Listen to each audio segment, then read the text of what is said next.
Tips நம்ம வீட்டில் இந்த மாதிரி ஊறுகாய் பாட்டில் வாங்குவோம். இந்த பாட்டில் நல்லா ஸ்ட்ராங்காக இருக்கும். அதெல்லாம் தூக்கி போடவே மனசு வராது. ஆனால் அதில் வேறு தான் சாமான் போட்டு வச்சுக்கலாம். அதனால் மேலே இருக்கிற பேப்பரை எடுத்துட்டா நல்லாயிருக்கும்னு தோணும். அந்த பேப்பரை எப்படி ரிமூவ் பண்ணுறதுன்னு இப்போ நான் சொல்கிறேன். ஒரு பாத்திரத்தில் கொஞ்சம் வெந்நீர் வச்சுக்கோங்க.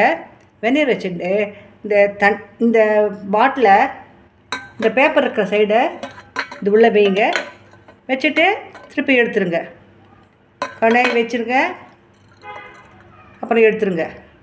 அது ரொம்ப நாள் அதில் போட்டால் அது கிராக் ஆகிடும். அதனால் இது மாதிரி கொஞ்சம் வச்சு எடுங்க. இது மாதிரி பண்ணிங்கன்னா இந்த பேப்பர் தானே வந்துடும். இது பாருங்கள், பேப்பர் ஈஸியாக வந்துட்டு பாருங்கள். சரிதா?